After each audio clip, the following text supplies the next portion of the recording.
All right, everybody, we are going over the evens. Last night you had the odds, and let's make sure that we did these correctly, so let's go over them. Again, you got 3 novels, 2 biographies, and a history book. So the best way to do it is to list out the ends. You got 3 novels, 2 biographies, and a history book. And we want to know the chance of picking both biographies in a row. So what's the chance of picking a biography to start? It is 2/6, right? We got 2 biographies out of 6 books. And now that one's gone, right? What's the chance that we're going to pick a biography again? It's 1 biography left out of 5. So there's your 2 fractions. 2/6 times 1/5. I'm going to simplify this guy and go right across. It is 1/15th chance of picking 2 biography books in a row.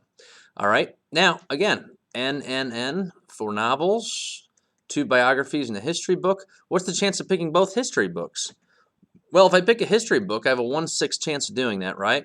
And now that I took one, do I have a chance of picking another history book? No. And what is the word to describe that? All right. 0 chance of something happening.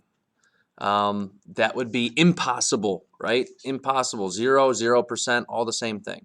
All right, so the answer there, 0. All right, Meg flipped a penny. This time she's flipping it 3 times. So how many fractions do you need? You have 3 events happening, so you need 3 fractions. So it is a half, and a half. Independent events have the same fraction each time, right? So boom, boom, boom. You get 1 times 1 times 1 is 1, and 2 times 2 times 2 is not 6. A lot of kids say 6. 2 times 2 times 2 is 8. You have a 1/8 chance of that happening, 3 tails in a row. 5 tails in a row, 5 events happening. How many fractions do you need? 5. So it's 1 half, 1 half, 1 half, 1 half, 1 half. All right, and really, we just need to know what is 2 to the 5th power.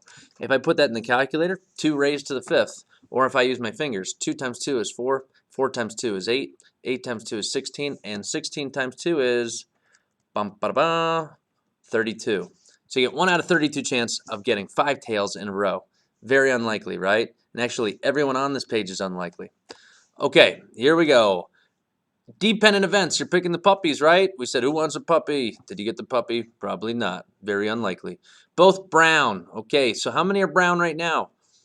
3 out of 12. Now let's say that you took a brown dog. So how many are left? Only 2. So that makes 2 brown dogs left. Out of how many total dogs? That would be 11. So I'm going to cross simplify, make that a 1, make that a 6, and go right across. And it looks like you get 3 over 66. You know what I could have also done? I could have simplified the 3 and the 6 also and made it 1 and 2, which is going to give you 1 over 22 for a complete answer. Okay? Next, a retriever, then a setter. What's the chance of picking a retriever?